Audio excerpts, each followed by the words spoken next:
അമ്മയുടെ തലപ്പത്ത് നിൽക്കുന്ന പല ആൾക്കാരും പല പ്രശ്നങ്ങളും ഉണ്ടാക്കി എന്നുള്ള കേസസ് കാര്യങ്ങളും ഉണ്ട്. അപ്പം ഇങ്ങനൊരു തലപ്പത്ത് നിൽക്കുന്ന ആൾക്കാർ ഇങ്ങനൊരു പ്രശ്നം അങ്ങനെ ചെയ്യാൻ പാടുണ്ടോ?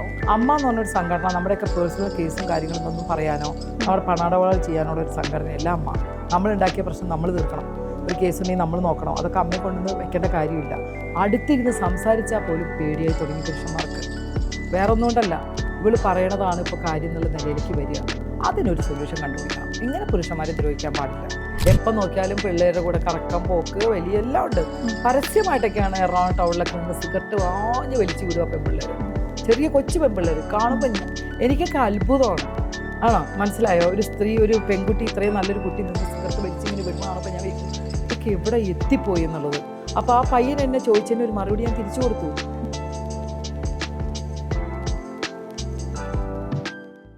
ചേച്ചി എപ്പോഴും പറയുന്ന എല്ലാ ഇൻ്റർവ്യൂസിലും, അതായത് ഓൾമോസ്റ്റ് എല്ലാ ഇൻ്റർവ്യൂസിലും പറയുന്നൊരു ഡയലോഗാണ്, പുരുഷനേക്കാൾ ഒരു പടി താഴെ വേണം സ്ത്രീകൾ നിൽക്കാൻ എന്നുള്ളത്. അതേ ചേച്ചിയുടെ മാത്രം ഒരു ഇതാണ്. അപ്പം ഞാൻ ചോദിക്കട്ടെ, ഇപ്പം നമുക്ക് ഏറ്റവും ലേറ്റസ്റ്റ് ആയിട്ടൊരു നിയമം വന്ന് വീട്ടുപണികൾക്കുൾപ്പെടെ പുരുഷനും കൂടെ ജോയിൻ ചെയ്ത് ചെയ്യണം എന്നുള്ളത്. അപ്പം അതൊരു ഇക്വാളിറ്റിയാണ് ഒരു ലോ പോലും ഉദ്ദേശിക്കുന്നത്. അപ്പം നമ്മുടെ ഇന്ത്യൻ ലോ പോലും അങ്ങനെ പറയുമ്പോൾ ചേച്ചി ഇങ്ങനൊരു ഡയലോഗ് പറയുമ്പോൾ എന്താണ് ചേച്ചിക്ക് അങ്ങനെ ഫീൽ ചെയ്യുന്നത്? ഞാൻ ആ ഡയലോഗ് പറയാൻ എന്താ കാരണം എന്നറിയോ? എന്താ? അത് എൻ്റെ നിലപാട്. ഞാൻ മറ്റുള്ളവരോട് അത് അനുകരിക്കാൻ പറഞ്ഞിട്ടില്ല. എൻ്റെ കുടുംബത്തിൽ എന്നെ പഠിപ്പിച്ചത് അങ്ങനെയാണ്. ഞാൻ ഇന്ന് വരെ കാല് കയറ്റി വെച്ചിരിക്കാറില്ല. പ്രത്യേകിച്ച് ഒരു പ്രശ്നം വന്നാൽ ഇങ്ങനെ വെച്ചാൽ അറിയാതെ ഇറക്കിയിരിക്കും. നമ്മൾ ചിലപ്പോൾ വെക്കും, കുറേ ഇരിക്കും, നമുക്കൊരു കംഫർട്ടിന് വേണ്ടി ഇരിക്കും. പക്ഷേ ഏതൊരു പുരുഷൻ, അത് ഏതായിക്കോട്ടെ, നടന്നു വരുമ്പോൾ ഞാൻ ആ കാല് താഴെ വെച്ചിരിക്കുന്ന ഒരാളാണ്. അത് എൻ്റെ നിലപാടും എന്നെ പഠിപ്പിച്ചതുമാണ്. എൻ്റെ വീട്ടിൽ എന്നെ പഠിപ്പിച്ചിരിക്കുന്നതാണ്. അവിടെ എന്നെ പഠിപ്പിച്ചിരിക്കുന്ന പുരുഷന്മാരെ ബഹുമാനിക്കണം എന്നാണ്. അതായത് അച്ഛനായാലും ഭർത്താവായാലും എല്ലാവരും ആ ബഹുമാനം ഞാൻ കൊടുക്കുന്നതുകൊണ്ടാണ് ഞാൻ പറയണത്. ഞാൻ എപ്പോഴും പുരുഷൻ്റെ പുറകിൽ നിൽക്കാൻ ആഗ്രഹിക്കുന്നു എന്ന് പറയാൻ കാരണം അത് ആർക്കും വേണ്ടി പറഞ്ഞല്ല. അവർ പുറകിൽ നിൽക്കല്ല, മുമ്പിൽ നിൽക്കുമോ നടക്കുമോ എന്ത് വേണം ചെയ്തോട്ടെ, അതൊന്നും നമുക്ക് വിഷയമല്ല.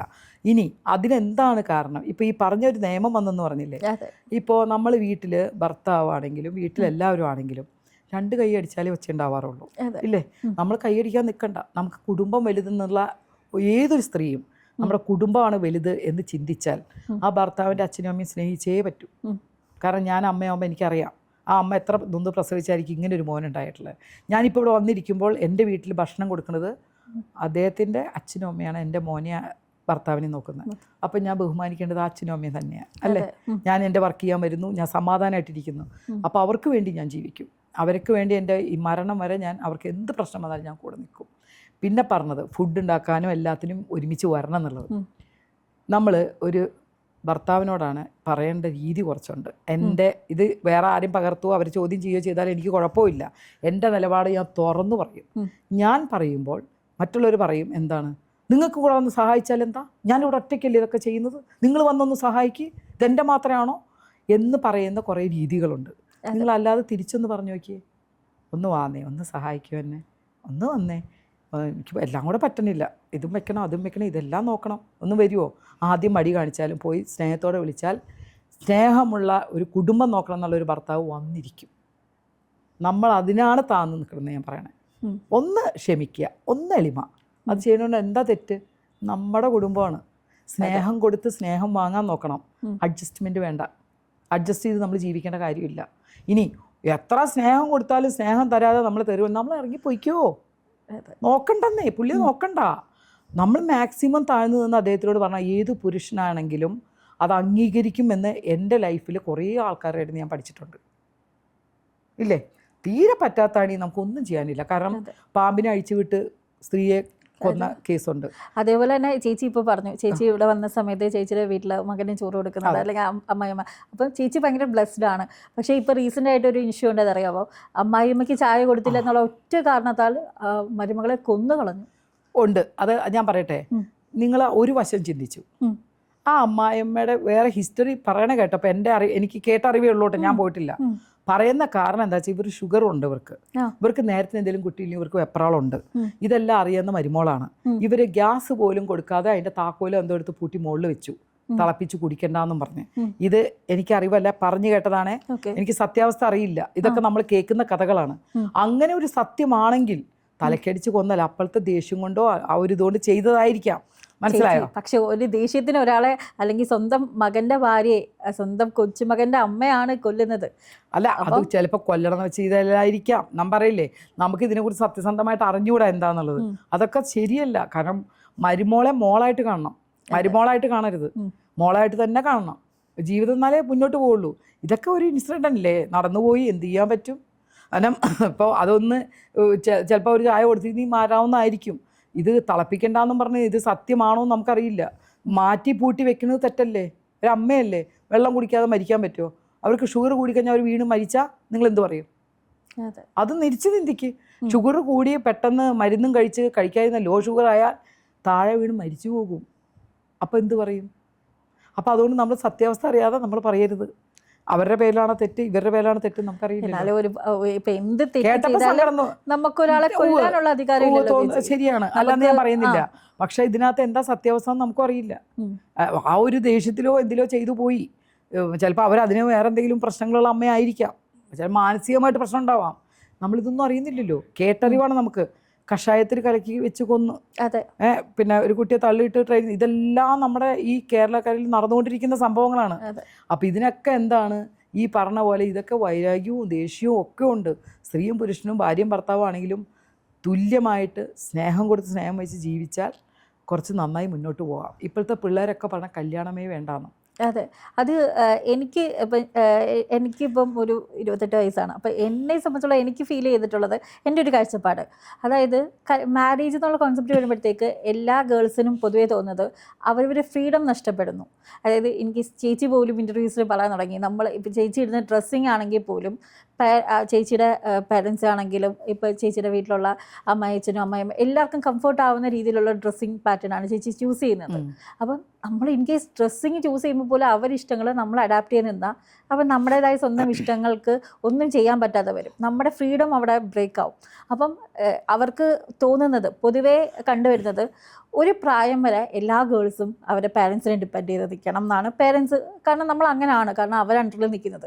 പിന്നെ ഒരു പ്രായം കഴിയുമ്പോൾ ഒരു 20-22 വയസ്സൊക്കെ ആകുമ്പോഴത്തേക്ക് നമ്മൾ സ്വന്തമായിട്ട് നമുക്ക് ഇഷ്ടങ്ങൾ വന്നു തുടങ്ങും. അത്രയും നാളെ നമ്മൾ അവർ പറയുന്ന ബ്ലൈൻഡായിട്ട് വിശ്വസിച്ചാലും നമ്മൾ പിന്നെയും വേറൊരാളുടെ വീട്ടിലേക്ക് ചെല്ലുമ്പം അവിടെയും നമ്മളൊന്ന് പേടിക്കും. ഇനിയും അവിടെയും എൻ്റെ ഫ്രീഡം നഷ്ടപ്പെട്ടു പോവോ, അല്ലെങ്കിൽ വേറൊരാൾ അണ്ടറിലായി പോവോ, എനിക്ക് എൻ്റേതായ ഡ്രീംസ് സാധിക്കാൻ പറ്റാതെ പോവോ എന്നൊക്കെയുള്ള ചിന്തകൾ വരും.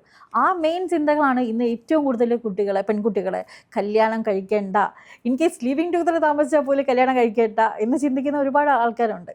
അപ്പം ഇത് തന്നെയല്ലേ അതിൻ്റെ ഒരു മെയിൻ റീസൺ ആയിട്ട്? ഞാൻ പറയട്ടെ, നമ്മൾ ഇന്നത്തെ കാലം പറയാം, പണ്ടത്തെ കാലം ഇനി നോക്കണ്ട. അത് കഴിഞ്ഞു കഴിഞ്ഞാൽ അത് തിരിച്ചു വരില്ല. 14-15 വയസ്സാകുമ്പോഴേ പെൺകുട്ടികൾ തീരുമാനിച്ചു കഴിയും ഞാൻ എന്ത് ഡ്രസ്സ് ഇടണം, എങ്ങനെ പോകണം എന്നുള്ളത്. പേരൻസ് എത്ര പറഞ്ഞാലും പേരൻസിൻ്റെ മുമ്പിൽ പാവടയും ബ്ലൗസ് ഇട്ട് പോയിട്ട് അപ്പുറത്ത് മാറി കൂട്ടുകാരുടെ വീട്ടിൽ പോയി ഷോർട്സും ബനിയനിട്ട് പോകുന്ന കാലമാണിത്. അവരുടെ മുമ്പിൽ കാണിക്കും ഇങ്ങനെ കള്ളത്തരങ്ങളൊക്കെ. പക്ഷേ ഇതൊക്കെ സോഷ്യൽ മീഡിയാസിൽ വരുമ്പോൾ ഇതെല്ലാം പുറത്തു വന്നു തുടങ്ങിയ കാലം.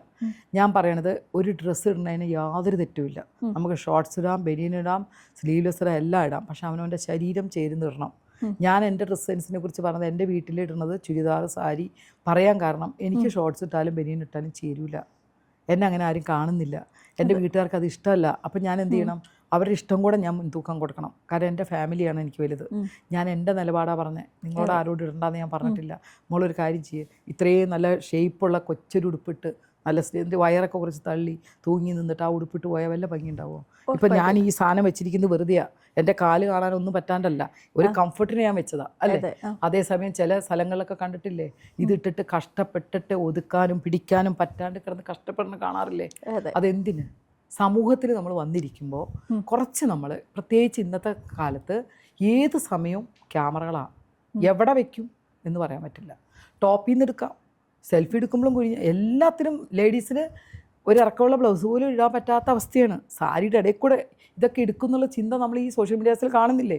പക്ഷേ ഞാൻ ഒരു കാര്യം ചോദിക്കട്ടെ, നമ്മളങ്ങനെ ഇപ്പം ഒരു ക്യാമറയോ അല്ലെങ്കിൽ നമ്മളെ ചുറ്റുവട്ടുള്ള ആൾക്കാരെയോ പേടിച്ച് നമ്മൾ ജീവിക്കാൻ തുടങ്ങിക്കഴിഞ്ഞാൽ നമുക്ക് നമ്മുടേതായ ഇഷ്ടങ്ങൾ സാധിക്കാൻ പറ്റുമോ? ഇത് ഞാൻ പേടിച്ച് ജീവിക്കാനല്ല പറഞ്ഞത്, കുറച്ച് സമൂഹത്തിൽ ശ്രദ്ധിക്കണം എന്നാണ് ഞാൻ പറഞ്ഞത്. ഇങ്ങനെയുള്ള പൊതുസ്ഥലങ്ങളിൽ വരുമ്പോൾ നമുക്ക് കംഫർട്ട് ആവാത്ത ഡ്രസ്സുകൾ ഇടാതെ വന്നു കഴിഞ്ഞാൽ അവർക്ക് തന്നെയാണ് പോസിറ്റീവ് കമൻറ്റ് വരിക.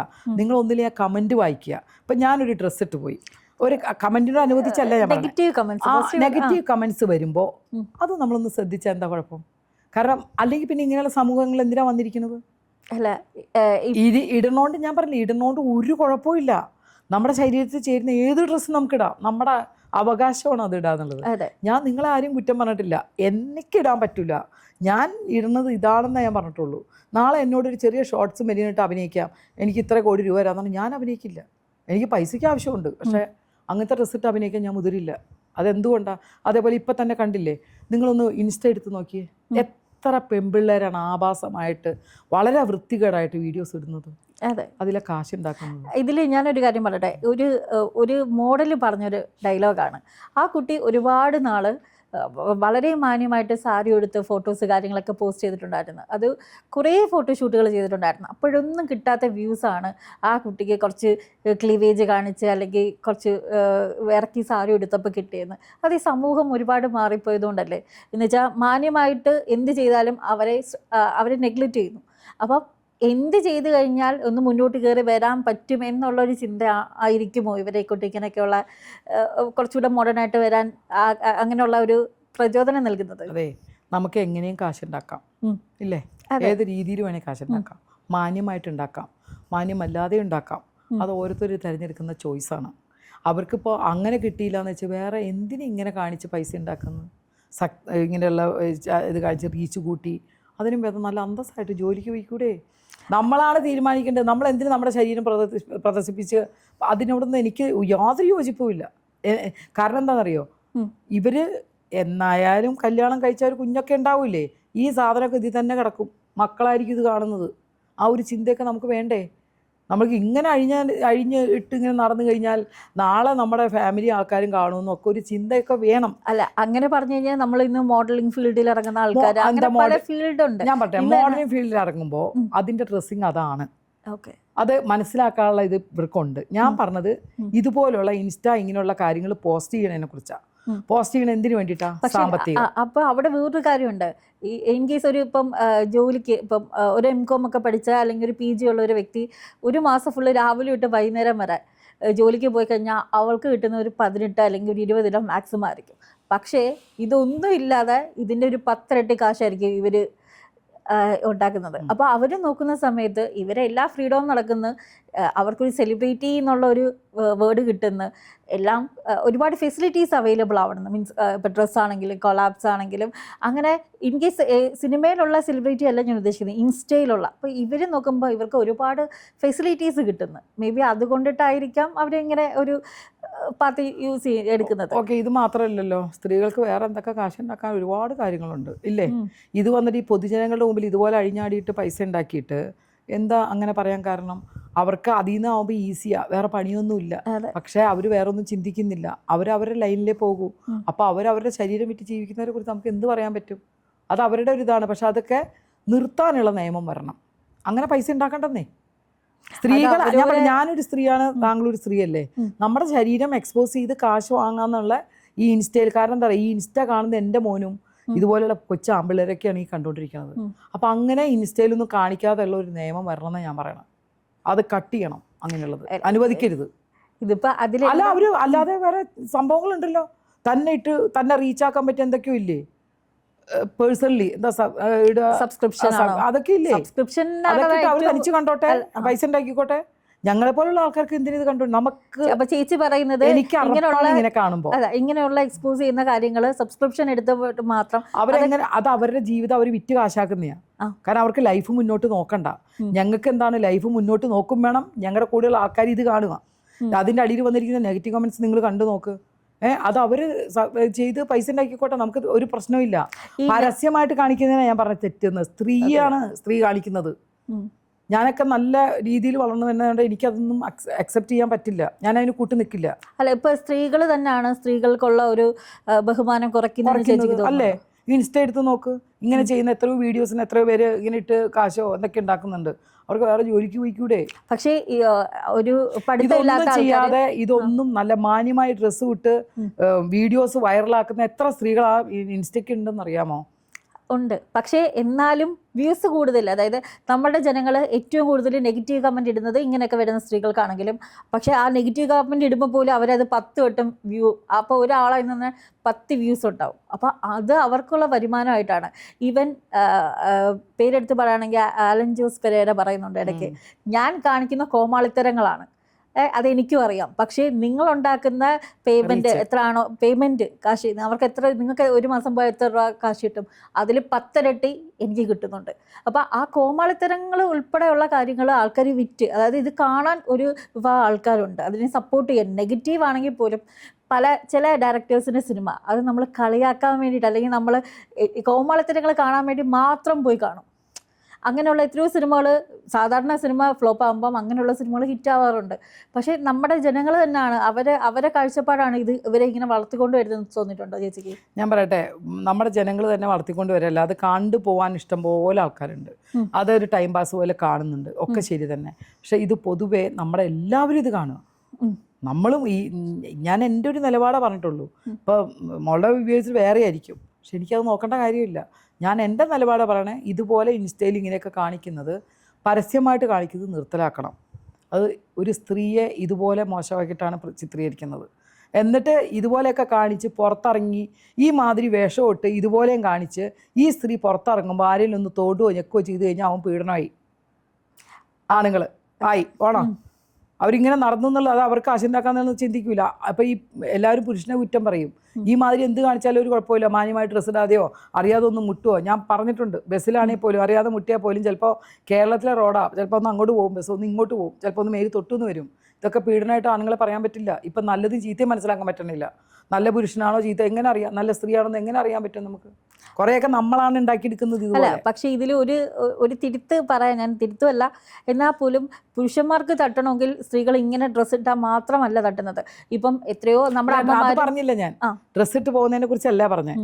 ഇതുപോലെ ചെയ്തിറങ്ങുന്ന സ്ത്രീകളെ വെളിയിൽ കണ്ടാലും പുരുഷന്മാരെ ആ ലുക്കിൽ കണ്ട് വല്ലതൊക്കെ വിളിച്ച് പറയുമ്പോൾ കേൾക്കേണ്ടി വരും. അതെ, മനസ്സിലായോ? അപ്പം ഞാൻ എൻ്റെ ഡ്രസ്സ് ഇപ്പം ഞാൻ കഴിഞ്ഞ ദിവസം ഒരു ഉടുപ്പിട്ടപ്പോൾ അതിൽ ഷോൾ ഇട്ടുണ്ടായിരുന്നില്ല. നമ്മളിപ്പോഴത്തെ ഡ്രസ്സുകൾക്ക് ഷോൾ ഇടില്ല, എല്ലാവരും കുർത്തയും ഡ്രസ്സും ഇതൊക്കെയായി. പിന്നെ ഷോൾ ഇട്ട് ചിലവരൊക്കെ ബൈക്കിൽ പോകുമ്പോൾ അപകടങ്ങൾ, ഷോൾ പറന്നുപോയി മുഖത്താകും. അതുകൊണ്ട് പറയല്ല, എൻ്റെ ഡ്രസ്സിങ്ങിൽ നമ്മൾ നല്ല മാന്യമായിട്ടുള്ള ഡ്രസ്സ് ഇട്ടു, അത് നിങ്ങളെന്താ ഷോൾ ഇട്ട് ഇവിടെ മറയ്ക്കാത്തത് എന്താ? അങ്ങനെ എനിക്ക് തോന്നിയില്ല. കാരണം അതൊക്കെ അത്രയൊക്കെ മറച്ചെന്നാൽ പിന്നെ നമുക്ക് ഇനി ഓരോ കാര്യങ്ങൾക്ക് പോകുമ്പോൾ പോലത്തെ ഡ്രസ്സ് ഇട്ട് പോയാൽ പോരെ, ഒന്നും കാണിക്കാതെ ഇവിടെ നമ്മൾ അങ്ങനെ എക്സ്പോസ് ചെയ്യുന്നില്ല. ഞാൻ അവിടെ കഴുത്തൊക്കെ ഇറക്കി വിട്ട് ഇങ്ങനെയൊക്കെ കാണിക്കാനേ അവർ പറഞ്ഞത് കറക്റ്റാണ്. അപ്പോൾ ഞാൻ പറയണത് ഡ്രസ്സിങ് എന്ന് പറയുന്നത് അതല്ല, ഷോൾ ഇടാത്തതല്ല ഡ്രസ്സിങ്ങിൻ്റെ കുഴപ്പം. പകുതി ഭാഗവും കാണിച്ച് കീറിയത് തൊട്ട് ചെറിയ ഷോർട്സ് തൊട്ട് ആൾക്കാരുടെ സമൂഹത്തിൻ്റെ ഇടയിൽ ഓരോ പ്രോഗ്രാമിൽ വരുമ്പോൾ കാണിക്കുമ്പോൾ ആൾക്കാർ കമൻറ്റ് ചെയ്യും. അത് ഒഴിവാക്കിക്കൂടെ അല്ല, റിക്വസ്റ്റ് ആണ്. അപ്പോൾ ഞാൻ ചോദിക്കട്ടെ, ഒരു വിഭാഗം ആൾക്കാർ, സെലിബ്രിറ്റീസ് തന്നെ, അവർക്ക് ഏറ്റവും കൂടുതൽ വരുമാനം, ഇനാഗുറേഷൻസ് ഒക്കെ ഉണ്ടാവുന്നത് ഇങ്ങനെയുള്ള അവരെ ബോഡി എക്സ്പോസ് ചെയ്തിട്ട് തന്നെ അല്ലേ? നമ്മളിപ്പോൾ തന്നെ നമ്മുടെ കേരളത്തിൽ തന്നെ എടുത്ത് നോക്കാം, എത്രയോ ഒരു വിഭാഗം ആൾക്കാരുണ്ട്. മീൻസ് അവർ കുറച്ച് എക്സ്പോസ് ചെയ്ത് ആ ഒരു രീതിയിൽ ചെല്ലുന്നതുകൊണ്ടാണ് അവർക്ക് ഏറ്റവും കൂടുതൽ വർക്കുകൾ കിട്ടുന്നത്. അപ്പോൾ അതിനൊരു മാർക്കറ്റിംഗ് തന്ത്രമായിട്ട് എടുക്കുന്ന ആൾക്കാർ അതേപോലെ ചെയ്യാതെ എത്രയോ പേര് ഇനാഗുറേഷനൊക്കെ പോകുന്നുണ്ട്. ഈ ഡ്രസ്സിൻ്റെ വൾഗാരിറ്റി കണ്ട അവിടെ നിന്ന് ആൾക്കാരെല്ലാം നെഗറ്റീവേ പറയും. നിങ്ങൾ ആ കമന്റ്, ഞാൻ പറയട്ടെ, വെറുതെ നിങ്ങൾ അവർ വന്നിട്ടുള്ള കമന്റ് ഒന്ന് വായിച്ചു നോക്കി. കമന്റ് ഓക്കെ, പക്ഷെ അവര് വരുമ്പം കാണാനുള്ള ആൾക്കാർ ജനങ്ങളുണ്ടാവുമല്ലോ. ഞാൻ പറയട്ടെ, ഒരു സ്ത്രീയുടെ സൗന്ദര്യം ആസ്വദിക്കാൻ പുരുഷന്മാരും പുരുഷന്റെ സൗന്ദര്യം സ്ത്രീക്കും ആസ്വദിക്കാന്നുള്ളതാ. അപ്പോൾ ആ സമയത്ത് ഇത്രയും ഒരു സെലിബ്രിറ്റി ആയ ഒരു നടി വരുമ്പോൾ എന്തെങ്കിലുമൊക്കെ കാണാന്നുള്ള രീതിയിൽ വന്ന് അവരെ കാണിച്ചു കൊടുക്കാനാണ് ഇവർക്ക് താല്പര്യം, കാണിച്ചു കൊടുക്കട്ടെ. അതിലൊന്നും നമ്മളെതിരല്ല. അതൊക്കെ ഇടപ്പം എൻ്റെ ഏറ്റവും നല്ലൊരു ഫ്രണ്ടും എനിക്കിഷ്ടമുള്ളൊരു കുട്ടിയാണ് ഹണി റോസ്. ഹണിയുടെ ഡ്രസ്സിങ്ങും അവരുടെ സൗന്ദര്യവും എന്നെ ഭയങ്കര ഇഷ്ടമാണ്. എനിക്ക് അവരുടെ സാരി ഉടുക്കണ രീതി എല്ലാം എനിക്കിഷ്ടമാണ്. കൂടുതൽ എക്സ്പോസ് ആയിട്ട് ഹണി ഇട്ട് കണ്ടത് ഞാൻ കണ്ടിട്ടില്ല. ഇനി അവർക്ക് തന്നെ അറിയാം, അവരിട്ട ആൾക്കാർ അത്രയും ആ കുട്ടിയെ ഇഷ്ടപ്പെടുന്നുണ്ട്. ഞാൻ തന്നെ പറഞ്ഞല്ലോ, എനിക്കിഷ്ടമാണ്, അവൾ എന്നെ ഭയങ്കര ഇഷ്ടമുള്ളൊരു കുട്ടിയാണ് എനിക്ക്. അപ്പോൾ ഞാൻ പറയണത് അതൊക്കെ ആൾക്കാർ കാണാൻ വരും. അതുപോലെ അവർ ഉദ്ഘാടനത്തിന് വരുമ്പോൾ അവർ അവരുടേതായ രീതിയിൽ വരും.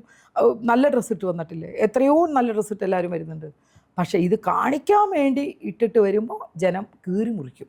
ഉദാഹരണം നമ്മുടെ അമ്പലം, നമ്മുടെ ചോറ്റാനിക്കര ആറ്റുകാൽ അമ്പലത്തിലെ പൊങ്കാല.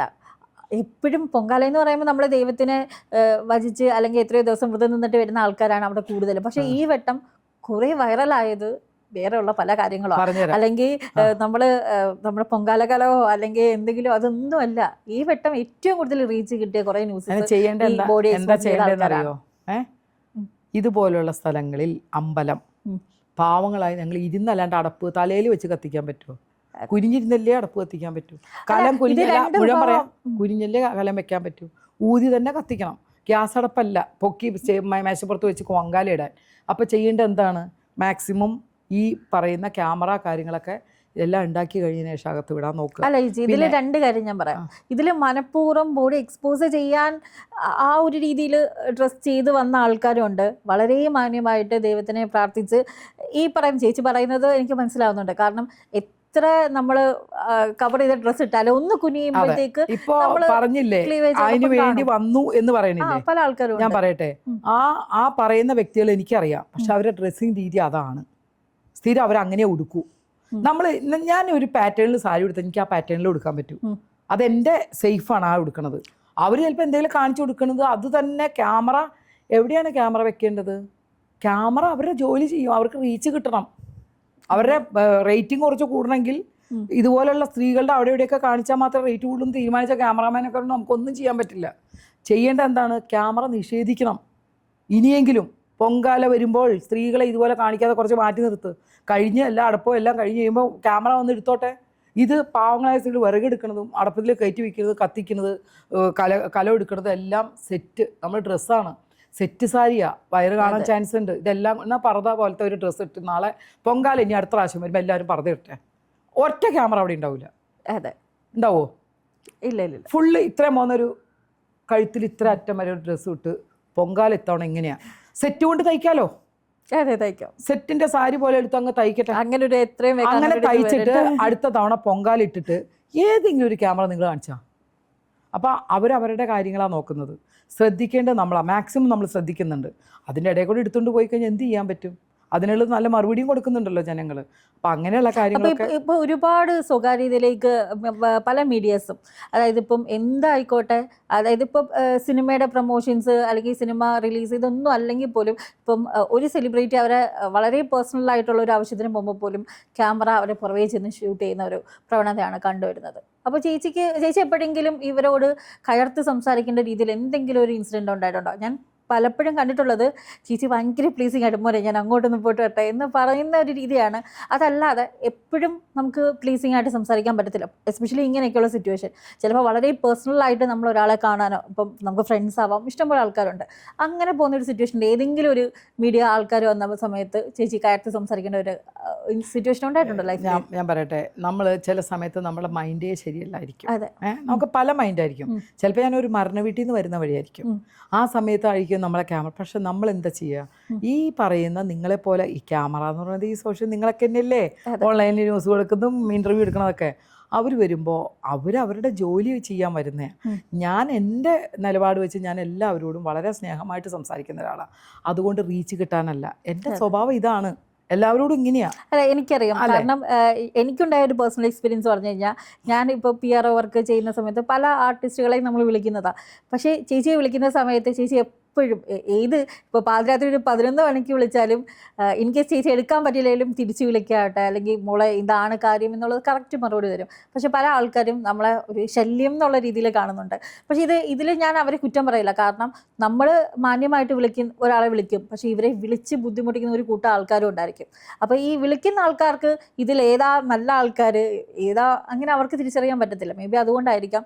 പക്ഷേ എന്നാലും ഞാൻ പറയട്ടെ, എനിക്കിപ്പോൾ ഏത് ക്യാമറ എന്ത് വന്നാലും നമ്മളുടെ ഒരുപാട് കാര്യങ്ങൾ, നല്ല കാര്യങ്ങളായാലും ചീത്ത കാര്യങ്ങളായാലും, ഇത് പുറത്തു കൊണ്ടുവരുന്നത് നിങ്ങളെപ്പോലുള്ള ചാനലുകളും ക്യാമറയും കാര്യങ്ങളൊക്കെ തന്നെ. അപ്പോൾ അതുവഴിയാണ് ഞാൻ ജനങ്ങളുടെ ഇടയിൽ വരുന്നത്. അവർ മനസ്സിലാക്കുന്നത് പ്രിയങ്ക ഇങ്ങനെ ആയിരുന്നല്ലേ, ഇങ്ങനെ ഉണ്ടല്ലേ പ്രിയങ്ക എന്ന് അറിയിച്ചത് നിങ്ങളാണ്. അപ്പോൾ നിങ്ങളോട് സ്നേഹിക്കാതെ ഞാൻ പിന്നെ എന്ത് കാര്യമാണ് ഞാൻ ചെയ്യേണ്ടത്? കാരണം എനിക്ക് നല്ലത് വരുന്നത് നിങ്ങൾ വഴിയാവുമ്പോൾ ഞാൻ നിങ്ങളെ അല്ലേ കൂടുതൽ സ്നേഹിക്കേണ്ടത്. അപ്പം നിങ്ങൾ ചോദിക്കുന്ന ഓരോ ഉത്തരത്തിനും ഞാൻ മറുപടി പറയാൻ ബാധ്യത. അല്ല, അതോടൊപ്പം ഞാനൊരു കാര്യം ചോദിക്കട്ടെ. ഇന്ന് പ്രിയങ്ക ചേച്ചിയാണ് ഇൻ്റർവ്യൂ ചെയ്യേണ്ടത് എന്ന് പറഞ്ഞ സമയത്ത് ഞാൻ ദൈവമേ എന്ന് ഒരു സെക്കൻഡ് മനസ്സിൽ വിചാരിച്ചു പോയി. വേറൊന്നുമല്ല, കഴിഞ്ഞ കുറേ ഇന്റർവ്യൂസ് ഞാൻ നോക്കിയ സമയത്തും അവിടെ മൊത്തം പൊട്ടിത്തെറികൾ മാത്രമാണ് കണ്ടത്. അത് ഞാൻ പറഞ്ഞുതരാം. അപ്പൊ അല്ല, ഞാൻ അതിന് കൂടുതൽ ആഡ് ചെയ്തോട്ടെ. ആക്ച്വലി TRP കൂട്ടാൻ വേണ്ടിയിട്ടുള്ള ഒരു ടെക്നിക്ക് അല്ലേ ഇത്? ഞാൻ പറഞ്ഞുതരാം. ഈ TRP കൂട്ടാനുള്ളതൊക്കെ കാണിച്ചാൽ ഇപ്പം ഇരിക്കുന്ന ജനങ്ങൾ മണ്ടന്മാരൊന്നുമല്ല. അവർക്കൊരു ലുക്കിലറിയാം ഇത് ഡ്രാമയാണോ, നമ്മളെ പറ്റിക്കുന്ന, അവർക്ക് മനസ്സിലാവും. അതുകൊണ്ട് ഞാൻ എപ്പോഴും പറയാറുണ്ട്, തുടക്കേ എന്തെങ്കിലും ഇടുമ്പോൾ ഞാൻ പറയും, മോനെ നിർത്തിക്കോ, നിങ്ങൾക്ക് പറ്റിയ ആൾ ഞാനല്ല, എനിക്ക് ഈ അടവ് പറ്റില്ല, ഞാൻ ഇറങ്ങി പോയി കളയും. കാരണം എനിക്ക് താല്പര്യമില്ല ജനങ്ങളെ മണ്ടന്മാരാക്കാൻ. കാരണം അത് വിശ്വസിക്കില്ല, അങ്ങനെ കാണിച്ചിട്ട് കാര്യവും ഇല്ല. ജനങ്ങൾക്ക് നന്നായിട്ടറിയാം എന്ത് കാര്യങ്ങളാണ് സത്യാവസ്ഥ എന്ന്. അത് ഞാനിപ്പോൾ എനിക്കിപ്പോൾ സത്യം പറഞ്ഞാൽ 30 കൊല്ലം ഞാൻ ഫീൽഡിൽ നിന്നിട്ടുണ്ട്, അഭിനയിച്ചിട്ടുണ്ട്. ഏകദേശം ഒരു 10 കുറേ പടങ്ങൾ അഭിനയിച്ചു, സീരിയലും അഭിനയിച്ചു. പക്ഷേ ഏകദേശം ഒരു 80 മൂവിയോളം 100-150-200 മൂവികളായിട്ടുണ്ട്, എല്ലാം കൂടെ കൂട്ടിയാ. സീരിയൽസ് ഒരുപാട് സീരിയൽ, പരിഭവം പാർവതി ഇപ്പോഴും പോയിക്കൊണ്ടിരിക്കുന്നു. അപ്പം ഞാൻ പറഞ്ഞെന്താണെന്നറിയോ, ഇത്രയും കാര്യങ്ങൾ ഞാൻ നിന്നിട്ടുണ്ടെങ്കിലും ഈ ഒരു 1.5 വർഷം കൊണ്ട് എനിക്ക് നിങ്ങൾ സോഷ്യൽ മീഡിയാസിൽ വന്നിരിക്കുന്ന ഒരു റീച്ച് എന്ന് പറയുന്നത്, പുറത്തിറങ്ങുമ്പോൾ എന്നെ കാണുന്ന പുരുഷന്മാരാണെങ്കിലും സ്ത്രീകളാണെങ്കിലും, സ്ത്രീകൾ എത്രയോ പേര് എന്നോട് പറഞ്ഞിട്ടുണ്ട്, ചേച്ചി പറഞ്ഞത് കറക്റ്റാട്ടോ, ചേച്ചിയുടെ ഓരോ പോയിന്റും ഞങ്ങളുടെ മനസ്സിലുണ്ട്. അതുപോലെ പുരുഷന്മാരും പറയണ ഒരു മനസ്സിൻ്റെ ഒരു സുഖമുണ്ടല്ലോ, അതിലാണ് ഞാനിപ്പോൾ നിൽക്കുന്നത്. അവരുടെ ഒറ്റ ഇതിലാണ് എൻ്റെ ഇപ്പോഴത്തെ എല്ലാവരും ചോദിക്കും, ചേച്ചി എന്താ? എനിക്ക് അവരുടെ മോട്ടിവേഷനാണ് എനിക്കിപ്പോൾ ഉള്ളത്. അവർ തരുന്നൊരു സന്തോഷമാണ് ഞാനിപ്പോൾ ജീവിച്ചുകൊണ്ടിരിക്കുന്നത്. സിനിമയല്ല, ഞാൻ എത്ര സിനിമ ഇപ്പോൾ ചെയ്യുന്നുണ്ട്. അതെ, ചേച്ചിക്ക് ഇപ്പോൾ പഴയ പോലെ ക്യാരക്ടേഴ്സ് കിട്ടുന്നില്ല എന്നൊരു പരിഭവം ഉണ്ടോ? ഇല്ല, എനിക്ക് ഒരു പരിഭവം ഇല്ല. കാരണം എന്താ അറിയോ, ഞാനിപ്പോഴും എല്ലായിടത്തും ഉണ്ട്. ഞാനിപ്പോഴും ദൈവം സഹായിച്ചിട്ട് എന്തെടുത്താലും ഒരെണ്ണെങ്കിലും എൻ്റെ സിനിമ പഴയതാണെങ്കിലോ എന്നെ ട്രോളിയിട്ടാണെങ്കിലോ ഒരു സീൻ ഉണ്ടാവും, എപ്പോഴും ഉണ്ടാവും. പിന്നെ എൻ്റെ സമയം ഇതാണ്. ഈ പടവും ഇല്ലെങ്കിൽ നമ്മൾ വേറെ എന്തെങ്കിലും കാര്യങ്ങൾ നോക്കിക്കൊള്ളണം. ഞാൻ പറഞ്ഞില്ലേ, ഓൺലൈനിൽ എൻ്റെ ഡ്രസ്സ് കൊടുത്താൽ മതിയല്ലോ, ഓർണമെൻറ്റ്സ് കൊടുത്താൽ മതിയല്ലോ. നമുക്ക് എത്ര വഴിയുണ്ട് നല്ല രീതിയിൽ പൈസ ഉണ്ടാക്കാൻ, ഇല്ലേ? പിന്നെ ഇനാഗുറേഷൻ ഉണ്ട്, ഇപ്പോൾ ഇൻ്റർവ്യൂസ് ഉണ്ട്. പിന്നെ ഇപ്പം ഷാജി കൈലാസാറിൻ്റെ പടം ചെയ്തു, വരവ് ചെയ്തു. ആരംഭം എന്ന് പറഞ്ഞ പുതിയ ഖുശ്ബുവിൻ്റെ മോൾ അഭിനയിക്കുന്ന ഒരു പടം ചെയ്തു. അപ്പം നമുക്ക് തൽക്കാലം സുഗമോദേവി സീരിയൽ പോയിക്കൊണ്ടിരിക്കുന്നു. 1000 എപ്പിസോഡ് ആവാറായി സുഗമോദേവി ഫ്ലവേഴ്സിൽ. അപ്പം ഇതൊക്കെ നമുക്ക് കിട്ടുന്നതല്ലേ? അപ്പം നമ്മൾ ആക്റ്റീവ് ആണല്ലോ, അതിലല്ലേ നമ്മൾ സന്തോഷിക്കേണ്ടത്. അപ്പം എനിക്കിനി ഒന്നുമില്ലെങ്കിൽ ഞാൻ സന്തോഷിക്കും. എന്താ പറയുക, എനിക്ക് ഒരുപാട് ഇപ്പോൾ അറിയാതെ ഞാൻ പറയുകയാണ്, എനിക്ക് ഒരുപാട് ദുഃഖമുണ്ട്. ദുഃഖം എന്ന് വെച്ചാൽ നിങ്ങൾ പ്രതീക്ഷിക്കുന്നതിനേക്കാളും അപ്പുറത്തെ ദുഃഖത്തിലാണ് ഞാൻ നീറി നിൽക്കുന്ന ഒരാളാണ്. അത് ഞാൻ ഒരു സ്ഥലത്തും കാണിക്കാറില്ല, പറയാറില്ല. അതെൻ്റെ ഉള്ളിലുള്ളതാണ്, അത് ഞാൻ അനുഭവിക്കുന്നുണ്ട്. അത് ഞാൻ പറയാത്ത എന്താണെന്ന് വെച്ചാൽ, അത് പറയാൻ തുടങ്ങിയാൽ എനിക്ക് പിടിച്ചു നിർത്താൻ പറ്റില്ല. എൻ്റെ സങ്കടം, എനിക്ക് പെട്ടെന്ന് സങ്കടം വരും. അപ്പം ഞാൻ എന്ത് ചെയ്യും, എപ്പോഴും പോസിറ്റീവായിട്ട് ചിന്തിക്കും. നല്ല ഇൻ്റർവ്യൂസും കാര്യങ്ങളും കൊടുത്ത് മറ്റുള്ളവർക്ക് എന്തൊക്കെ നല്ലത് കാര്യങ്ങൾ പറയുക, നമ്മുടെ ജീവിതത്തിലുണ്ടായ കാര്യങ്ങൾ അവർ മനസ്സിലാക്കുവാണെങ്കിൽ മനസ്സിലാക്കട്ടെ. അതെൻ്റെ നിലപാട് മാത്രം കേട്ടോ, അല്ലാതെ ആരെയും അടിച്ചേൽപ്പിക്കുന്നതല്ല. അതിലൊരു തെറ്റും ഇല്ല, ശരിയെന്ന് തോന്നുന്നതുകൊണ്ടാണ് ഇവരൊക്കെ എൻ്റെ കൂടെ നിൽക്കുന്നത്. ഇപ്പോൾ പോസിറ്റീവ് കമൻറ്റ് വിട്ടിട്ട് അല്ല, ഇപ്പം ചേച്ചി ഒരുപാട് പുരുഷന്മാരെ സപ്പോർട്ട് ചെയ്ത് സംസാരിക്കുന്ന ഒരാളാണ്. എന്നിട്ട് ഞാൻ യൂട്യൂബിൽ നോക്കിയപ്പോൾ കണ്ട ഒരു സ്പെസിഫിക് വ്യക്തി, ഞാൻ ആ വ്യക്തിയുടെ പേര് പറയുന്നില്ല, ഒരു വീഡിയോയിലൂടെ ചേച്ചിയെ പറഞ്ഞത് ചേച്ചി ഒരു നാർസിസ്റ്റാണ്. അതായത് ചേച്ചി ഞാൻ അതാണ്, ഞാൻ ഇതാണ് എന്ന് പറഞ്ഞ് ആൾക്കാരെ മാനിപ്പുലേറ്റ് ചെയ്യുവാണ്. അതായത് ചേച്ചി ഒരു കറക്റ്റ് ഇതൊക്കെ ചെയ്യുന്ന ഒരു വ്യക്തിയല്ല, പക്ഷേ ഞാൻ ഇങ്ങനെയാണെന്നൊരു 10 ഇൻ്റർവ്യൂവിൽ പറയുന്ന സമയത്ത് ആൾക്കാരെ മനസ്സിൽ ഇത് അവരറിയാതെ, നമ്മുടെ ദൃശ്യം സിനിമയിൽ നമ്മുടെ ലാലേട്ടൻ പറയുന്ന അതേ കാര്യം, കാരണം ഞാനവിടെ പോയിട്ടുണ്ട് എന്ന് പറയുമ്പോൾ അത് അവരെ മനസ്സിൽ പതിയുന്ന കണക്ക് ചേച്ചി ഇങ്ങനെയാണ്, നല്ലൊരു കുടുംബിനിയാണ് എന്ന് പറഞ്ഞ് ആൾക്കാരെ മാനിപ്പുലേറ്റ് ചെയ്യുക. ചേച്ചി അങ്ങനെ ഒരു കുടുംബിനി അല്ല, ഉള്ളിൻ്റെ മീൻസ് ചേച്ചി റിയൽ ലൈഫിൽ അങ്ങനെ അല്ല എന്ന് പറഞ്ഞ് ഒരാൾ ഒരു വീഡിയോ ചെയ്തിട്ടുണ്ട്. പക്ഷെ അവിടെ ഏറ്റവും കൂടുതൽ കമൻറ്റ് വന്നിട്ടുള്ള പുരുഷന്മാരാണ്. ഇപ്പോഴാ ഇങ്ങനെ ഇത് പറയാൻ ഒരാൾ വന്നല്ലോ എന്നൊക്കെയാണ് ഒരുപാട് പുരുഷന്മാർ. ഞാൻ അവിടെ കുറച്ച് ലേഡീസിൻ്റെ കമൻറ്റ് മാത്രമേ കണ്ടിട്ടുള്ളൂ. അപ്പം ചേച്ചി ഇത്രയും പുരുഷന്മാരെ സപ്പോർട്ട് ചെയ്തിട്ടും ചേച്ചി ഒരു നാർസിസ്റ്റ് എന്ന് പറയുന്ന ആൾക്കാരെ പോലും ചേച്ചിക്ക് സപ്പോർട്ട് ചെയ്ത് പറയുന്നതിനേക്കാൾ കൂടുതൽ ആൾക്കാർ ഇവരെ ഇങ്ങനെ പറയാൻ ആരെങ്കിലുമൊക്കെ വന്നല്ലോ എന്ന് പറയുന്ന ആൾക്കാരാണ്. അപ്പോൾ ചേച്ചിക്ക് ഈ ഒരു ആൾക്കാരെ കാഴ്ചപ്പാടിനോട് ചേച്ചി എന്താ പറയാനുള്ളത്? ഇപ്പം നിങ്ങൾക്കൊരു കാര്യം മനസ്സിലായില്ലേ, പുരുഷന്മാരെ സപ്പോർട്ട് ചെയ്ത് അവരുടെ കയ്യടിയും മേടിച്ച് റീച്ച് ഉണ്ടാക്കാതിരിക്കുന്ന ആളല്ല പ്രിയങ്ക. മനസ്സിലായോ? എനിക്ക് അവരെന്ത് നെഗറ്റീവ് കമൻറ്റ് പറഞ്ഞാലും എൻ്റെ നിലപാടിൽ ഞാൻ ഉറച്ചു നിൽക്കും. അതിന് ഏത് പുരുഷൻ നെഗറ്റീവ് കമൻറ്റ് ഇടുവാണെങ്കിലും എനിക്ക് പ്രശ്നമേ ഇല്ല. കാരണം ഒരാൾ പറഞ്ഞായിട്ട് കുറേ പേര് എത്രത്തോളം വന്നാലും എപ്പോഴും നെഗറ്റീവും പോസിറ്റീവും ഉള്ളതാണ്. അപ്പോൾ അത് കേട്ട് ഞാൻ അതൊക്കെ വായിച്ചിട്ട് അങ്ങ് വിടുകയുള്ളൂ. ഞാനൊന്നും മനസ്സിൽ വെക്കാറില്ല. പക്ഷേ അവർ തന്നെ പിന്നെ നാളെ തിരിച്ചെഴുതും ഞങ്ങൾ പറഞ്ഞ തെറ്റാണെന്ന്. അത് അവർ മനസ്സിലാക്കിക്കോട്ടെ. ഞാനല്ലാതെ പുരുഷന്മാരെ റീച്ച് കിട്ടാൻ വേണ്ടി പുരുഷന്മാരെ സപ്പോർട്ട് ചെയ്യല്ല. ഞാൻ ജീവിതത്തിൽ അറിഞ്ഞ കുറേ കാര്യങ്ങൾ, അത് എൻ്റെ പോസിറ്റീവ് കമൻറ്റ് എഴുതുന്ന ആൾക്കാർ കുറേ പേര് എഴുതിയിട്ടുണ്ട്. ആ ചേച്ചി പറഞ്ഞത് കറക്റ്റാണ്, ജീവിതത്തിൽ ഇതാണെന്ന് എത്രയോ പേര് എഴുതിയിട്ടുണ്ട്. അതെന്തുകൊണ്ടാണ്? അവരുടെ ജീവിതം അവർ പഠിച്ചതുകൊണ്ടാണ്. ഞാൻ പറയുന്നത് സത്യസന്ധമാണെന്ന് മനസ്സിലാക്കിയതുകൊണ്ടാണ്. ഇതുപോലെ അല്ലാത്ത എത്രയോ ആൾക്കാരുണ്ട്, അവർ പറയും, അവർ പറഞ്ഞോട്ടെ. അപ്പോൾ ഈ പറയുന്ന പരാതി അങ്ങ് മാറി കിട്ടിയല്ലോ. പുരുഷന്മാരെ സപ്പോർട്ട് ചെയ്യണം, എനിക്ക് റീച്ച് കിട്ടാം, അതങ്ങ് മാറിയില്ലേ? ഇനിയും ഞാൻ പറയും, എനിക്ക് ആ റീച്ചിന് വേണ്ടി പറയണതല്ല. അവർ നെഗറ്റീവ് കമൻറ്റ് ഇട്ടോട്ടെ, എനിക്കൊരു കുഴപ്പമില്ല, അവർ ഇട്ടുകൊണ്ടിരുന്നോട്ടെ, അതൊന്നും എനിക്ക് ബാധിക്കില്ല. അതേപോലെ കുലസ്ത്രീകൾ എന്ന് പറയുമ്പോൾ കുറച്ച് കാറ്റഗറി ഓഫ് ആർട്ടിസ്റ്റുകളെ പറയുമ്പോൾ മെയിനായിട്ട് ഇതിൽ ചേച്ചിയുടെ പോസ്റ്റേഴ്സ് വെച്ചിട്ടുള്ള ഒരുപാട് ട്രോൾസും കാര്യങ്ങളൊക്കെ ഉണ്ട്. അപ്പോൾ അങ്ങനെ ഒരു വേർഡ് ചേച്ചിയെ അങ്ങനെ പറഞ്ഞ് വിളിക്കുന്ന സമയത്ത് ചേച്ചിയുടെ മനസ്സിൽ തോന്നുന്ന ഫസ്റ്റ് ഫീൽ എന്താ? ഞാൻ ചോദിട്ടെ, എന്താ കുലസ്ത്രീ എന്ന് പറഞ്ഞാൽ അർത്ഥം അറിയോ? എൻ്റെ രീതിയിലാണ് ഞാൻ എനിക്കറിയില്ല, അതാ എന്താ പറയുക. പലരും പല രീതിയിലാണ്. അപ്പം വീടിന് വേണ്ടി മാത്രം, അല്ലെങ്കിൽ ഭയങ്കര ഡ്രസ്സൊക്കെ ഇട്ട്, എന്ന് വെച്ചാൽ വളരെ മാന്യമായ ഡ്രസ്സൊക്കെ ഇട്ട് എല്ലാവരോടും ഭയങ്കര പോളിഷായിട്ട് സംസാരിച്ച്, അതായത് എല്ലാത്തിലും പെർഫെക്റ്റ് ആവാൻ ശ്രമിക്കുന്ന ഒരു ആളാണ് കുലസ്ത്രീ. അതെ, അതല്ലേ അറിവ്? അതെ മോളെ, അങ്ങനെ ഒരു കുലസ്ത്രീ ഒന്നും ഈ ലോകത്തില്ല. നമ്മളായിട്ട് ഉണ്ടാക്കിയെടുക്കുന്നതാണ് ഈ കുലവും സ്ത്രീയും ഒക്കെ. അതിൻ്റെ ഒന്നും ആവശ്യം ഇപ്പോഴത്തെ തലമുറയ്ക്കൊന്നുമില്ല. നമ്മളും അത് കീപ്പ് ചെയ്യേണ്ട കാര്യമില്ല. കാരണം കാലം മാറി. പണ്ടാണ് ഇതൊക്കെ പറഞ്ഞ് വീട്ടിനകത്ത് ഇരുന്നിരുന്നത്, സെറ്റും മുണ്ടൊക്കെ എടുത്ത് വൈകുന്നേരം വിളക്ക് കത്തിച്ച് തുളസിയൊക്കെ തലയിൽ വെച്ച് നടക്കുന്ന അന്നൊക്കെ ഉണ്ടാവുമായിരിക്കും.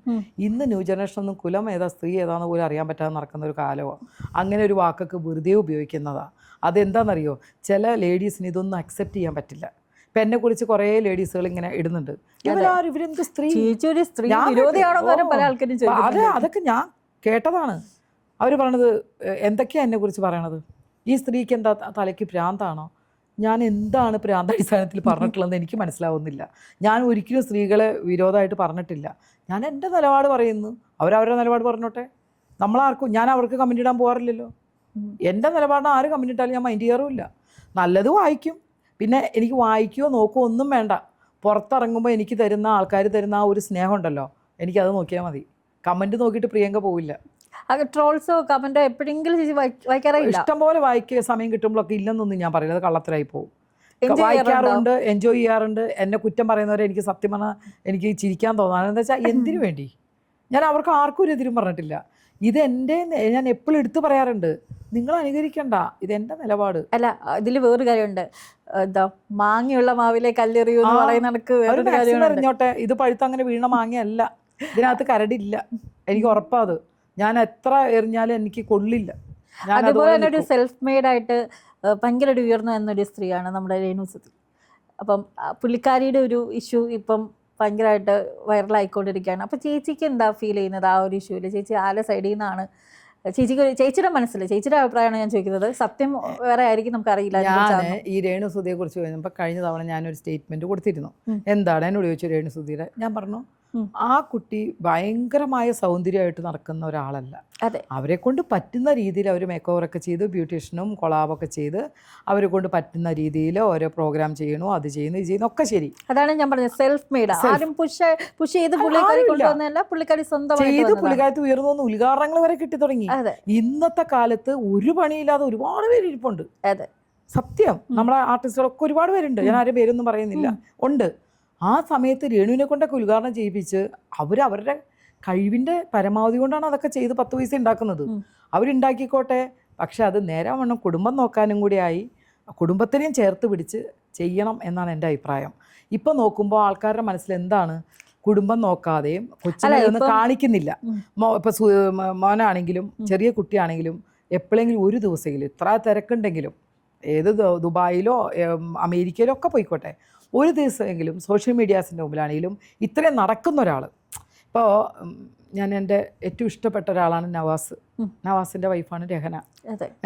അവളിപ്പോൾ എവിടെയാണെന്നുള്ളത് അറിയോ? എൻ്റെ ഒരു അനീതിയാണ്. എനിക്ക് അവളെ കാണാൻ പോകാൻ വിഷമോ, കാരണം അത്ര സങ്കടമാണ് എനിക്ക് അവളെ കാണുമ്പോൾ.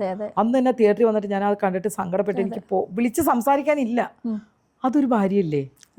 അപ്പം ഞാൻ പറഞ്ഞ അതുപോലെ ഇരിക്കണം എന്നല്ല, അവർക്ക് സാമ്പത്തികവും കാര്യങ്ങളൊക്കെ ഉണ്ട്, നോക്കാൻ ആൾക്കാരുണ്ടാവും. രേണുവിനെ സംബന്ധിച്ച് അതല്ല. പക്ഷേ ഒരു ഞാൻ പറഞ്ഞോട്ടെ, രേണു സുധീരനെ പുള്ളിക്കാരി ഒരു ഇന്റർവ്യൂവിൽ പറയുന്നുണ്ട്, ഒരു 100 രൂപ പോലും അതാ ഞാൻ പറഞ്ഞു വന്നത്, സമയത്ത് 100 പോലും എടുക്കാനില്ലാത്ത സമയത്ത് മോന്റെ ഇതൊക്കെ നോക്കുന്ന ഫ്ലവേഴ്സാന്ന് പറയുന്നത്. എനിക്കിതൊന്നും അറിയില്ല. അവരെ കൊണ്ട് പറ്റുന്ന രീതിയിൽ പൈസ കുറച്ച് സ്വരൂപിച്ച് ഉണ്ടാക്കിയപ്പോൾ നമ്മളിരിക്കുന്നത് സോഷ്യൽ മീഡിയയിലാണ് പരസ്യമായിട്ട്. അപ്പോൾ ജനങ്ങൾ ചോദിക്കുന്നതിന് കുറച്ചെങ്കിലും മറുപടി കൊടുക്കണം. ഈ ജനങ്ങളെ കാണിക്കാനാണല്ലോ ഇതൊക്കെ ചെയ്യുന്നത്. അല്ലെങ്കിൽ പിന്നെ വെറുതെ എവിടെയെങ്കിലും പോയി ഒളിച്ചിട്ട് ഷൂട്ട് ചെയ്ത് പൈസ കിട്ടുമോ? അപ്പോൾ നമ്മൾ എന്ത് ചെയ്യണം, ഫാമിലിയും കൂടെ അറ്റാച്ച് ചെയ്യണമായിരുന്നു. മക്കളെയും കൊണ്ടുവന്ന് സംസാരിക്കുമോ, അവർക്ക് ബുദ്ധിമുട്ടില്ലാത്ത രീതിയിൽ, അയ്യോ അമ്മ എന്താ ഇങ്ങനെ നടക്കണേ എന്നുള്ള ചോദ്യം ചെയ്യാത്ത രീതിയിൽ ഡ്രസ്സിങ്ങിലും കാര്യങ്ങളിലും കുറച്ച് ശ്രദ്ധിക്കണം. ഞാൻ അവരെ കുറ്റം പറഞ്ഞതല്ല, കുറ്റമല്ല. പക്ഷെ ഞാനൊന്ന് പറഞ്ഞു, ശ്രദ്ധിച്ചിരുന്നെങ്കിൽ ഈ മക്കളോട്, ഈ വളർന്നു വന്ന മോനോട് അവൻ്റെ കൂട്ടുകാരന്മാരൊക്കെ ചോദിക്കുന്നുണ്ടാവും. നമുക്ക് പറയാൻ പറ്റുമോ? പക്ഷേ ഇപ്പം പുള്ളിക്കാരി സബ്സ്ക്രിപ്ഷൻ തന്നെ തുടങ്ങിയപ്പം ഈ ഫസ്റ്റ് ഡേ തന്നെ ഒരുപാട് പേരാണ് പുള്ളിക്കാരി സബ്സ്ക്രിപ്ഷൻ കിട്ടിയത്. എന്തുകൊണ്ടാ? ഇവിടെ കാണിക്കുന്നതല്ല, അതിനകത്ത് വേറെ കാണിക്കുന്നത്. അപ്പോൾ ആൾക്കാർ അത് കയറി നോക്കാൻ വേണ്ടി പുള്ളിക്കാരി ഇപ്പം നമ്മളൊരു സബ്സ്ക്രിപ്ഷൻ ഇട്ട് കഴിഞ്ഞാൽ നമ്മൾ ഇപ്പം ഒരു നോർമൽ ഒരു ആക്ട്രസ് ആയിക്കോട്ടെ, പക്ഷെ കുറച്ച് ഫീൽഡ് ഔട്ട് ആയിട്ട് നിൽക്കുന്ന ഒരാൾ ഒരു സബ്സ്ക്രിപ്ഷൻ ഇട്ടാൽ പോലും എന്ത് കണ്ടന്റ് ഇട്ടാലും അത് കയറി നോക്കിയാലല്ലേ ആ കണ്ടന്റ് ഉണ്ട് എന്ന് നമുക്കറിയൂ. പക്ഷെ പുള്ളിക്കാരിയുടെ ആ ഒരുപാട് കഷ്ടപ്പെട്ടാണ് മുന്നോട്ട് വന്നത്. കഷ്ടപ്പെട്ടിട്ട് അന്നിരുന്നേക്കാളും ലെവൽ ഇപ്പൊ ഇത്തിരി പൊസിഷൻ ആയോ? അതെ അതെ. 100 രൂപ ആരെയും കൈ നീട്ടണ്ടല്ലോ, വേണ്ടല്ലോ. മക്കളുണ്ടല്ലോ, 2 ആൺപിള്ളേര്.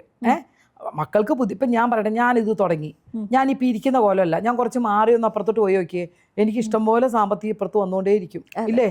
ഞാൻ എന്താ ചെയ്യാത്ത? എൻ്റെ മോന് ഇപ്പം 18 വയസ്സ് കഴിഞ്ഞു, എൻ്റെ മോൻ വളർന്നു വരുന്നു, ഞാൻ ഒരമ്മയാണ്. അപ്പോൾ ആ ഒരു ചിന്ത എന്നും എല്ലാവരുടെ മനസ്സിലും വേണം. ഞാനിപ്പോൾ രേണു അങ്ങനെ കാണിച്ചിട്ട് കാശുണ്ടാക്കി എന്നല്ല ഞാൻ പറയണത്, ഉണ്ടാക്കാൻ പറ്റുന്ന ഉണ്ടാക്കിക്കോട്ടെ. പക്ഷേ ജനങ്ങൾ ഇത്രയും ക്രൂശിക്കാനൊന്നുമില്ല. എന്താ സത്യാവസ്ഥ എന്ന് അവർക്കേ അറിയൂ. അവർക്ക് അറിയാത്തടത്തോളം കാലം ഞാൻ രണ്ടുപേരും കുറ്റം പറയില്ല.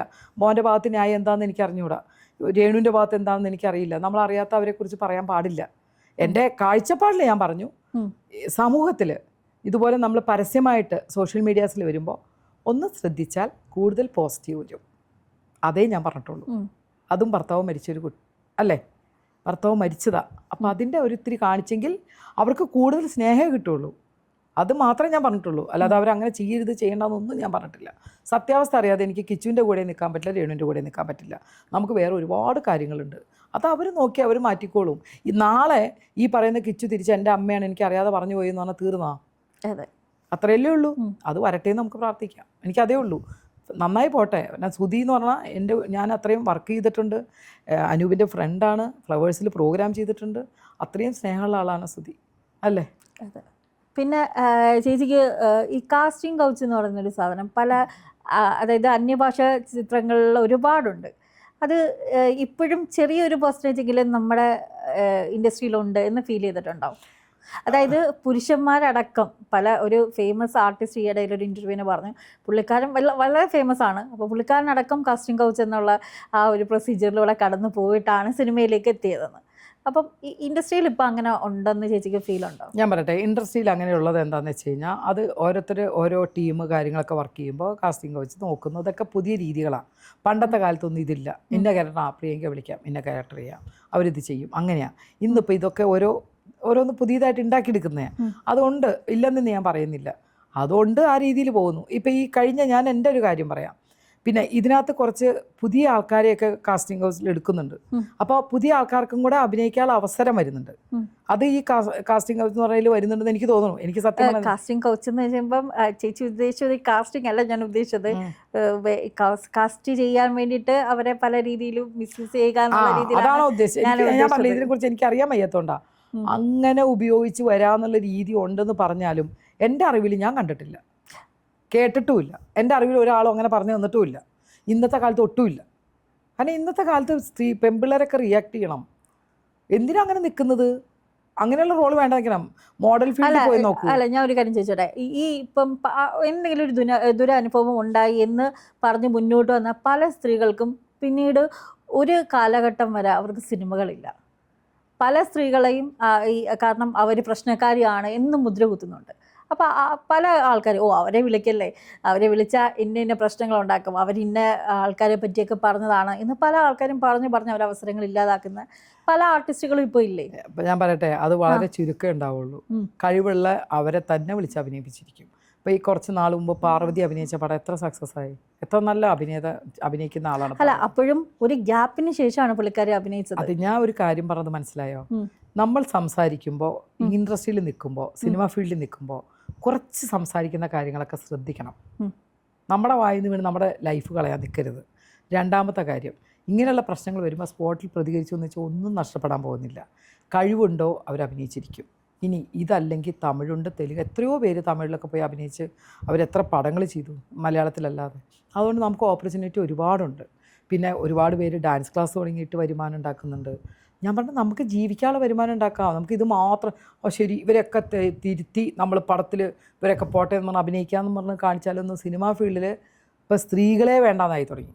അതെ, ഞാൻ പറഞ്ഞില്ലേ, ഞാൻ ഒരു പടത്തിൽ ചെന്ന അഭിനയം എൻ്റെ അനുഭവമാണ് ഞാൻ പറഞ്ഞത്. അല്ല ഇപ്പൊ പല സിനിമകളിലും സ്ത്രീ കഥാപാത്രങ്ങൾ കുറവ്. പിന്നെ എന്താ ചെയ്യുന്നത്, പുതിയ നാടകത്തിലുള്ള നടികളെ പൈസയും കുറച്ച് ആവശ്യമുള്ള അവരെ വിളിച്ച് അഭിനയിക്കാൻ അറിയാവുന്ന അല്ല വൃത്തിയായിട്ട് അഭിനയിച്ചു പോകുന്നുണ്ട്.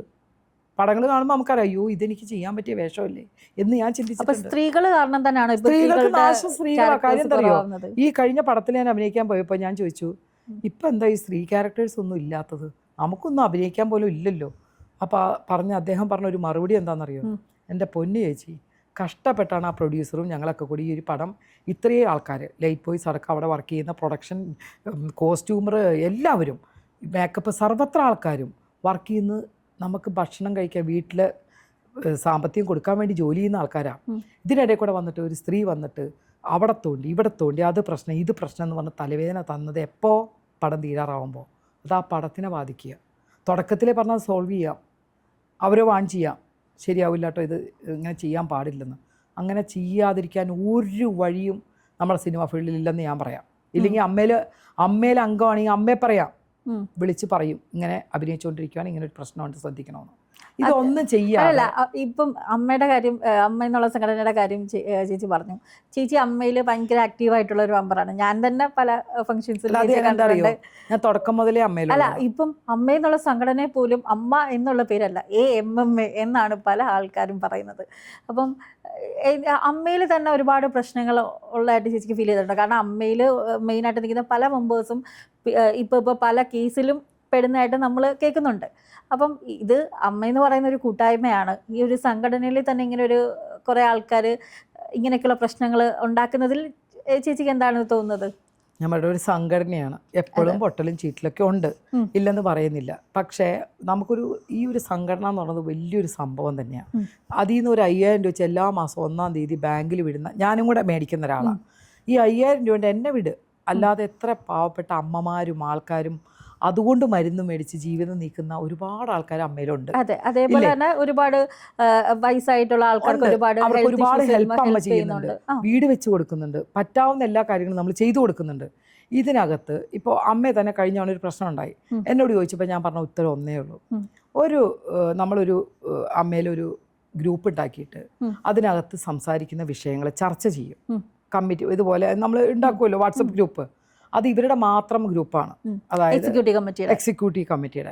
ഈ ഗ്രൂപ്പിൽ പറയുന്ന ഒരു സാധനം അതെടുത്ത് പുറത്തിട്ട് ആൾക്കാരെ കേൾപ്പിക്കുക എന്ന് പറയുന്നത് ഏറ്റവും വലിയ തെറ്റ്. അതെങ്ങനെ പോയി എന്നുള്ളത് കണ്ടുപിടിക്കണം, എന്നിട്ട് അവരെ ശിക്ഷിക്കണം. എന്താണ് ചെയ്തത്, ഇനി ചെയ്യാൻ പാടില്ല, വാണിംഗ് കൊടുക്കണം. ഇല്ലെങ്കിൽ പിന്നെ എന്താണുള്ളത്, എന്തിനാ പിന്നെ അങ്ങനെ ഒരു കമ്മിറ്റി വെച്ചിരിക്കുന്നത്, അങ്ങനെ ഒരു സംഭവം ഇടണം, എന്തിനാ പരസ്യമായിട്ട് പറഞ്ഞാൽ പോലെ. അല്ല അമ്മയുടെ തലപ്പത്ത് നിൽക്കുന്ന പല ആൾക്കാരും പല പ്രശ്നങ്ങളും ഉണ്ടാക്കി എന്നുള്ള കേസും കാര്യങ്ങളും ഉണ്ട്.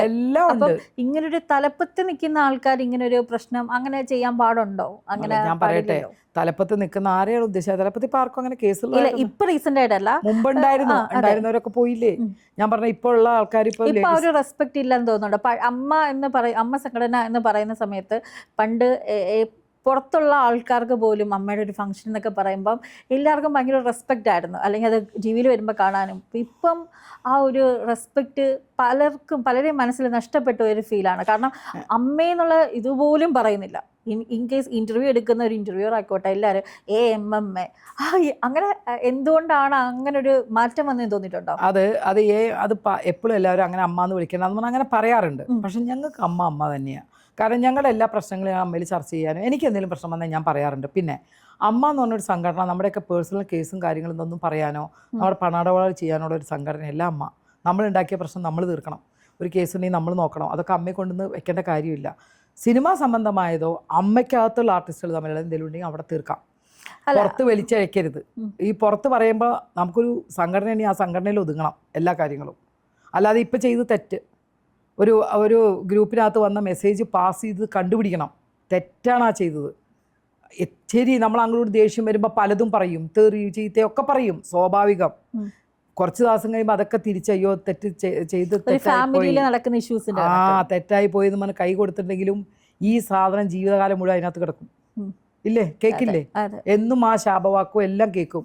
അപ്പൊ അത് അറിഞ്ഞു വെച്ചുകൊണ്ട് ഒരിക്കലും അത് പാസ് ചെയ്യരുത്, അത് തെറ്റാണ്, അങ്ങനെ ചെയ്യാൻ പാടില്ലെന്ന് എൻ്റെ ഒരു അഭിപ്രായം ഞാൻ പറഞ്ഞു. അതുപോലെ തന്നെ ഇപ്പൊ നമുക്ക് എല്ലാവർക്കും അറിയാം, അമ്മയിൽ ജോയിൻ ചെയ്യണമെങ്കിൽ നമ്മൾ ഇത്ര രൂപ ഒരു ഫീ അടയ്ക്കണം.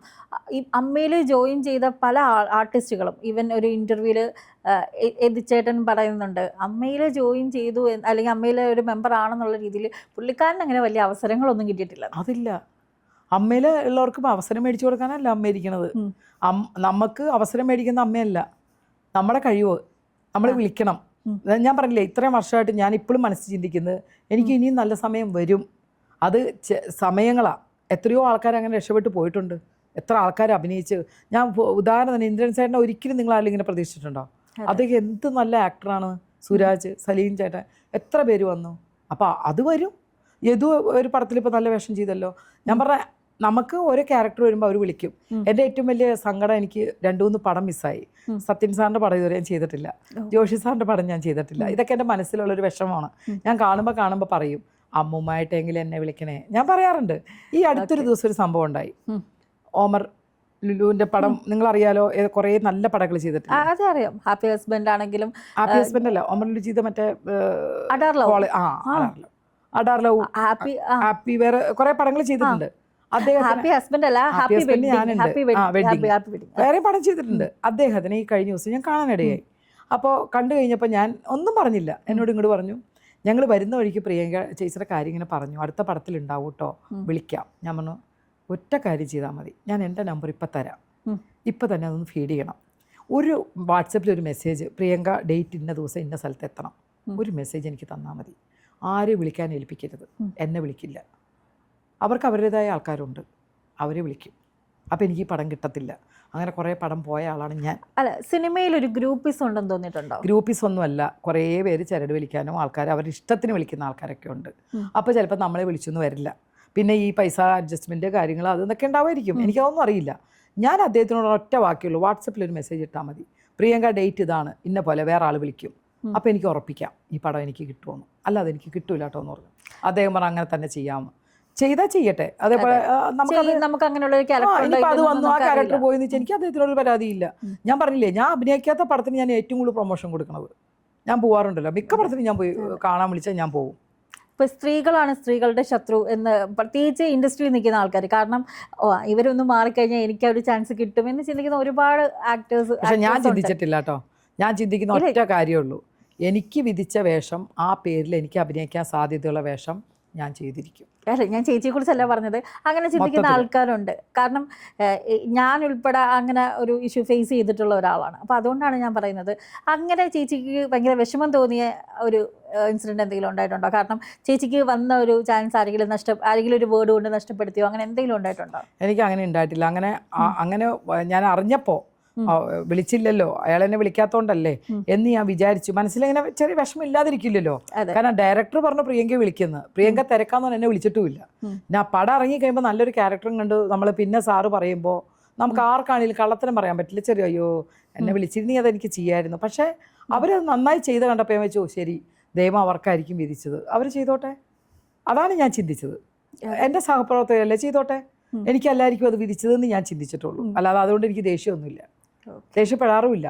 പിന്നെ ഇപ്പോൾ ഒരു സംഭവം എന്താണെന്ന് വെച്ചാൽ, ഏറ്റവും വലിയ ശ്രദ്ധിക്കേണ്ട ഒരു സംഭവമാണ് ഇപ്പോൾ സിനിമ ഫീൽഡ് മാത്രമല്ല, ക്യാമറ ആയാലും പുരുഷന്മാർ വർക്ക് ചെയ്യുന്ന എല്ലാ സ്ഥലങ്ങളിലും ഒരു പെണ്ണ് വിചാരിച്ചാൽ, അതായത് നമ്മൾ കുറേ പേരിൽ കുറേ 70% നല്ല സ്ത്രീകളാന്ന് വെച്ചോ, കുറച്ച് ശതമാനം മതി, അടുത്തിരുന്ന് സംസാരിച്ചാൽ പോലും പേടിയായി തുടങ്ങി പുരുഷന്മാർക്ക്. വേറൊന്നുകൊണ്ടല്ല, ഇവൾ പറയണതാണ് ഇപ്പോൾ കാര്യം എന്നുള്ള നിലയിലേക്ക് വരിക. അതിനൊരു സൊല്യൂഷൻ കണ്ടുപിടിക്കണം. ഇങ്ങനെ പുരുഷന്മാരെ ദ്രോഹിക്കാൻ പാടില്ല. അല്ല, അങ്ങനെ പുരുഷന്മാരെ മാത്രമല്ല, പുരുഷന്മാര് കാരണം സഫർ സ്ത്രീകള് ഇല്ലെന്നല്ല, ഇപ്പോൾ പറയണോടത്ത് ഏറ്റവും കൂടുതൽ കിട്ടുന്നത് നമ്മൾ സ്ത്രീകൾക്കാണ്. അത് നല്ലതും ചീത്തയും നമുക്ക് തിരിച്ചറിയാൻ പറ്റുന്നില്ല. ഞാൻ പറഞ്ഞത് മനസ്സിലായോ? മനസ്സിലായി. നമ്മൾ ചെയ്ത തെറ്റെന്നല്ല ഞാൻ പറഞ്ഞേ. ഇതുപോലെ വരുന്ന കുറച്ച് ആൾക്കാർ, മുഴുവൻ ആൾക്കാരെ അല്ല ഞാൻ പറയണേ, ഒരു 20% എടുത്തോ. ഇത് തന്നെയാണ് അവരുടെ ചിന്ത. അതുകൊണ്ട് പേടി പുരുഷന്മാർക്ക് ഇപ്പോൾ. അല്ല, ഇപ്പം ഞാനൊന്ന് പറഞ്ഞോട്ടെ, ഇപ്പം പുതിയതായിട്ട് വരുന്ന തലമുറയിലുള്ള കുട്ടികൾ ഭയങ്കര അവർ ന്യൂജൻ ചിന്തകളും കാര്യങ്ങളൊക്കെ ഉള്ള ആൾക്കാരാണ്. അപ്പം ഇങ്ങനെയുള്ള ആൾക്കാർ സിനിമയിൽ ഇപ്പം ഞാൻ വേറെ ഒന്നിനെ സപ്പോർട്ട് ചെയ്യില്ല, എന്തിനും റെഡിയാണ്. എന്നെ ക്യാമറയുടെ ഫ്രണ്ടിൽ നിൽക്കണം, എനിക്ക് നായികയാവണം എന്ന ചിന്താഗതിയോട് കൂടി സിനിമയെ സമീപിക്കുന്ന ഒരു കൂട്ടം ആൾക്കാരുണ്ട്. ഇവരെത്ര നാൾ സസ്റ്റെയിൻ ചെയ്ത് നിൽക്കും എന്നുള്ളതല്ല ഞാൻ പറയുന്നത്. പക്ഷേ ഇങ്ങനെയുള്ള ആൾക്കാർ വരുമ്പോൾ വളരെ ജെന്യൂനായിട്ട് സിനിമയെ സ്നേഹിക്കുന്ന ആൾക്കാരെയും കൂടെ ഉള്ള അവസരങ്ങൾ അല്ലേ അത് നഷ്ടപ്പെട്ടു പോകുന്നത്. വളരെ കൂടി വന്നൊരു പടം ചെയ്തിരിക്കും, അതിന് ശേഷം ഇല്ലടാ കഴിവുണ്ടെങ്കിൽ വന്നിരിക്കും. അതിന് ഇതുപോലുള്ള ഗിമിക്കൊന്നും ഫീൽഡിൽ കാണിക്കണ്ട. ഞാൻ ഇത്രയും വർഷമായില്ലേ വന്നിട്ട്, ഇങ്ങനെ ഇനി എനിക്ക് ഇങ്ങനെ ചെയ്തേ പോയേ പറ്റൂ എന്ന് പറഞ്ഞ് വരുന്ന ആൾക്കാരോട് നമുക്കൊന്നും പറയാനില്ല. ഇന്നത്തെ തലമുറയിൽ ആമ്പിള്ളേർ പറയണ വാക്ക് എന്താണെന്നറിയാം എന്നോട്, ചേച്ചി പണ്ടത്തെ പോലത്തെ പെമ്പിള്ളേരൊന്നും ഇപ്പോൾ കിട്ടൂലായിരിക്കും അല്ലേ. ഞാൻ പറഞ്ഞു, മോനെ ഒരു കാര്യം ചെയ്യേ, ഇനി വരുന്ന കല്യാണം കഴിച്ച് വരുന്ന കുട്ടിയെ നോക്ക്, അവളെ അതുപോലെ നന്നാക്കി ആ സമയത്ത് കൊണ്ടുപോകും. അതേപോലെ ഞാൻ ചോദിച്ചു, നിങ്ങൾക്കും കുഴപ്പമില്ലേ? ഒരു പെൺകുട്ടി പോയിട്ടുണ്ടെങ്കിൽ ആ പുരുഷനും പോയിട്ടല്ലേ, അപ്പം നിനക്ക് കുഴപ്പമില്ലേ? നിങ്ങൾക്ക് ആവാം എന്തും. പെണ്ണ് പോയാലാണോ അല്ലല്ല, അതില് വേറൊരു കാര്യമുണ്ട്. ഇതില് സമൂഹത്തിൽ ഇപ്പൊ പെണ്ണ് പോയൊരു ഇഷ്യൂ ഉണ്ടാക്കുന്ന ഓക്കെ, പക്ഷെ എന്തെങ്കിലും ഒരു ഇഷ്യൂ വരുമ്പോഴത്തേക്ക് ഏറ്റവും കൂടുതലും ബ്ലെയിം ചെയ്യുന്നത് പെണ്ണിനെയാണ്. കാരണം ഈ ഒരു തെറ്റ് ഒരു ചേച്ചി നേരത്തെ പറഞ്ഞ കണക്ക് ഒരു കൈ തട്ടി കഴിഞ്ഞാൽ ശബ്ദം ഉണ്ടാകത്തില്ല, രണ്ട് കൈയും. ഞാൻ പുരുഷനോട് തിരിച്ചു ചോദിച്ച കൊച്ചിനോട് ഞാൻ ചോദിച്ചു, മോൻ പറയണത് എനിക്ക് മനസ്സിലായി. ഇന്നത്തെ കാലത്ത് നല്ലൊരു പെൺകുട്ടീനെ എങ്ങനെ കിട്ടും? ഇതല്ലേ കാണുന്നത്. എപ്പം നോക്കിയാലും പിള്ളേരുടെ കൂടെ കറക്കം പോക്ക് വലിയ എല്ലാം ഉണ്ട്. പരസ്യമായിട്ടൊക്കെയാണ് എറണാകുളം ടൗണിലൊക്കെ നിന്ന് സിഗരറ്റ് വാഞ്ഞ് വലിച്ചു വിടുക പെൺപിള്ളേർ, ചെറിയ കൊച്ചു പെൺപിള്ളേർ. കാണുമ്പോൾ എനിക്കൊക്കെ അത്ഭുതമാണ്. ആണോ, മനസ്സിലായോ? ഒരു സ്ത്രീ, ഒരു പെൺകുട്ടി, ഇത്രയും നല്ലൊരു കുട്ടി നിന്ന് സിഗരറ്റ് വലിച്ചിങ്ങനെ വിടുന്ന കാണുമ്പോൾ ഞാൻ വിചാരിക്കും ഇതൊക്കെ എവിടെ എത്തിപ്പോയി എന്നുള്ളത്. അപ്പോൾ ആ പയ്യൻ എന്നെ ചോദിച്ചതിന് ഒരു മറുപടി ഞാൻ തിരിച്ചു കൊടുത്തു. എടാ മോനെ, ആ പെൺകുട്ടി പോയെങ്കിൽ അതിൻ്റെ മുമ്പിൽ ഒരു പുരുഷനില്ലേ? അപ്പോൾ ആ ആൺകുട്ടി എന്ത് തെറ്റ് ചെയ്തിട്ട് വന്നാലും ഞങ്ങൾ സ്വീകരിച്ചോളണോ? അത് എവിടെ തന്നെ ആയോ? അപ്പോൾ ഇനി ചെയ്യേണ്ടത് എന്താ? കല്യാണം കഴിഞ്ഞ് കിട്ടിക്കഴിഞ്ഞാൽ നിങ്ങൾ നല്ലപോലെ കൊണ്ടുപോകാൻ നോക്കുക, അതേ നടക്കൂ. അല്ലാതെ വേറെ മാർഗമൊന്നും എനിക്ക് കാണാൻ പറഞ്ഞു കൊടുക്കാനില്ല. കാരണം അതാണ് ഈ ലോകം. നിങ്ങൾ നോക്കിക്കോ. ന്യൂജൻ പെൺകുട്ടികളോട് ചേച്ചിക്ക് എന്താണ് പറയാനുള്ളത്? അതായത് അവരിപ്പം മാരേജ് വേണ്ട, അവരുടെ ലൈഫ് ഫുൾ എൻജോയ്മെൻറ്റ് എന്നുള്ള രീതിയിൽ കൊണ്ടുപോകാം എന്നൊക്കെയുള്ള ഒരു രീതിയിൽ ചിന്തിച്ച് മുന്നോട്ട് പോകുന്ന ആൾക്കാരാണ് ഇപ്പം ഭൂരിപക്ഷം ആൾക്കാരും. അങ്ങനെയുള്ള ആൾക്കാരോട് ചേച്ചിക്ക് എന്താണ് പറയാനുള്ളത്? ഈ ന്യൂജൻ ആയാലും എന്തായാലും മാതാപിതാക്കളും അവരുടെ അച്ഛനും അമ്മയും ഒക്കെ കൂടെ വളർത്തി വലുതാക്കി വിട്ടതാണ് ഈ ന്യൂജൻ എന്ന് പറയുന്നത് മക്കൾ തന്നെ അല്ലേ. ഞാൻ ഒറ്റ കാര്യം അവരോട് പറയുള്ളൂ, തിരിഞ്ഞു നോക്കുമ്പോൾ ആ അച്ഛനും അമ്മയും, ആ അച്ഛൻ്റെ അച്ഛനും അമ്മയും, അമ്മയുടെ അമ്മയും അമ്മയുടെ അച്ഛനൊക്കെ ജീവിച്ചിരിപ്പുണ്ടെങ്കിൽ, എല്ലാവരും ഉണ്ടെങ്കിൽ, ആങ്ങളമാരൊക്കെ ഉണ്ടെങ്കിൽ, അവർക്ക് ചീത്തപ്പേരുണ്ടാക്കാത്ത രീതിയിൽ മാക്സിമം നല്ല രീതിയിൽ തന്നെ അവരുടെ ഒരു സ്നേഹം കളയരുത്. അതേപോലെ കഷ്ടപ്പെട്ട് വളർത്തിയതാണ്. രണ്ടാമത്തെ കാര്യം, ഇനി അതുപോലെ പോകുവാണ്, എനിക്ക് പോയേ പറ്റൂ എന്ന് പറഞ്ഞാൽ ആ വഴിക്ക് പോയിക്കൊള്ളണം. പിന്നെ പേരൻസിനെ ഉപദ്രവിക്കരുത്, അവരെ വെറുതെ വിട്ടേക്ക്. ഇപ്പൊ ഒരു ലവ് മാരേജ്, ഇപ്പൊ അച്ഛനും അമ്മയും അല്ല ഞാൻ പറയുന്നത്, ഇപ്പൊ അച്ഛനും അമ്മയും എതിർത്തൊരു ലവ് മാരേജ്. അപ്പം പല വീട്ടുകളിലും ലവ് മാരേജ്, ഇപ്പൊ ചേച്ചിക്ക് ഒരു മകനുണ്ട്, നാളെ ലവ് മാരേജ് ചെയ്തു എന്നുള്ള രീതിയിൽ മാരേജ് കഴിഞ്ഞ് എന്തെങ്കിലും പ്രശ്നം ഉണ്ടായി കഴിഞ്ഞാൽ അവരെ സപ്പോർട്ട് ചെയ്യാതിരിക്കുന്ന, അവരെൻ്റെ ആഗ്രഹത്തിനല്ലല്ലോ മാരേജ് ചെയ്തത് എന്ന് പറഞ്ഞുള്ള പേരൻസ് ഉണ്ട്.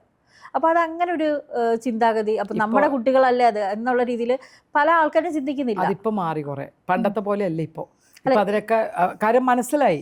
ഇനിയിപ്പോൾ എന്ത് പറഞ്ഞിട്ടും കാര്യമില്ല, ഇവള് പോകും. ഇനി എല്ലാം ഒരു കാര്യം ഞാൻ തിരിച്ചു ചോദിക്കാം, എല്ലാം നോക്കി, ജാതകവും നോക്കി, നല്ല സ്ഥലത്തുനിന്ന് പയ്യനെയും കൊണ്ടുവന്ന് നല്ല ആർഭാടമായിട്ട് കല്യാണം നടത്തി വിട്ട് 3-ാം ദിവസം പിരിയുന്ന കുടുംബങ്ങളുണ്ട് ഇല്ലേ? അപ്പോൾ നമ്മൾ അതൊന്നും ഇപ്പോൾ ഒന്നും നമുക്ക് പ്രതീക്ഷിക്കാൻ വയ്യ. എൻ്റെ മോനും വളർന്നു വരുന്നുണ്ട്. നമ്മളെന്താ വിചാരിക്കുക? ദൈവത്തിനോട് പ്രാർത്ഥിക്കുക. പിന്നെ ഒറ്റ കാര്യം ഞാൻ എപ്പോഴും പറയും, മക്കളെ വിഷമിപ്പിക്കരുത്. കാരണം എന്താ അറിയോ, പണ്ടൊക്കെ 30 വയസ്സ് വരെയോ 28 വയസ്സ് വരെയൊക്കെ ആമ്പിള്ളേർ നമ്മുടെ കൂടെ പെമ്പിള്ളേരൊക്കെ ഉണ്ട്. ഇന്ന് ഒരു 18 വയസ്സൊക്കെ കഴിയുമ്പോഴത്തേനും UK പഠിക്കാൻ പോകണം, അവിടെ പോകണം, ഇവിടെ എല്ലാവരും പോകുക, പെമ്പിള്ളേരും പോവുക. 4-5 ലക്ഷം രൂപയായിട്ട് അവർ ജോലിക്ക് പോകുന്നു. അവിടെ വെച്ച് ആരെങ്കിലും പരിചയപ്പെടുവോ, കല്യാണം കഴിക്കാൻ അങ്ങ് വിട്ടുകൊടുക്കുക. നമ്മൾ ഒളിച്ച് നമ്മൾ പറ്റില്ല, ബഹളം കൂട്ടിക്കഴിഞ്ഞാൽ അവരവരുടെ ഇഷ്ടത്തിന് പോകും. പിന്നെ നമ്മൾ കാണാൻ പോലും പറ്റാത്ത അവസ്ഥയിലായിരിക്കും. അതിനും ഭേദം സമ്മതിച്ചിട്ട്, ഒറ്റ കാര്യം ഞാൻ എപ്പോഴും പറയണത്, പറ്റുമെങ്കിൽ ഈ ജാതി മതം ഒന്നുമില്ല, പക്ഷേ അമ്മയും അച്ഛനും ഇവരൊക്കെ ചെയ്തു വന്ന കുറച്ച് പ്രവൃത്തികളുണ്ടാവും. സ്വന്തം കാസ്റ്റിൽ തന്നെ കല്യാണം കഴിച്ച് വീട്ടിൽ കൊണ്ടത് അതെൻ്റെ നിലപാടാണ്. പറയണ്ട, കാസ്റ്റ് വ്യത്യാസമല്ല, ഒരു ജാതി, ഒരു മതം, ഒരു ദൈവം, ഇതൊക്കെ ശരിയാ. പക്ഷേ നമ്മുടെ കുടുംബങ്ങളിൽ കൊണ്ടുപോയിരുന്ന ഒരു അമ്പലത്തിൽ പോയിട്ട് പെട്ടെന്ന് പോയി പള്ളിയിൽ പോയി പ്രാർത്ഥിക്കാൻ പറഞ്ഞാൽ നമ്മുടെ പേരൻസിന് പറ്റിയെന്ന് വരില്ല. പള്ളി അമ്പലമൊക്കെ ഒന്നാണ്, ഞാൻ സമ്മതിക്കുന്നു. അവരെ വിഷമിപ്പിക്കാത്ത രീതിയിൽ ഇപ്പോൾ ഒരു നായർ കുടുംബമാണെന്ന് വെച്ചോ, കൊണ്ടുവരുന്നൊരു ക്രിസ്ത്യൻ പയ്യനാണ്, ചിലപ്പോൾ നല്ല പയ്യനല്ല. ഞാൻ എക്സാമ്പിൾ പറയാം. നമ്മുടെ ഇപ്പോൾ ഏറ്റവും കൂടുതൽ ഫോളോവേഴ്സ് ഉള്ള ഒരു യൂട്യൂബറാണ് പേളിമാണി ശ്രീനേഷ്. ഇവർ രണ്ടുപേരും 2 കാസ്റ്റാണ്. ഇപ്പോൾ 2 മാരേജ് നടന്നു, പക്ഷെ അവർ ഭയങ്കര സക്സസ്ഫുൾ ആയിട്ട് ഹാപ്പി ആയിട്ട് ലൈഫ് മുന്നോട്ട് കൊണ്ടുപോവാണ്. അപ്പം ഈ ഒരു കാലഘട്ടത്തിൽ അതിനൊരു പ്രസക്തി ഇല്ല. അത് എല്ലായിടത്തും കിട്ടിക്കോളണം എന്നില്ലല്ലോ.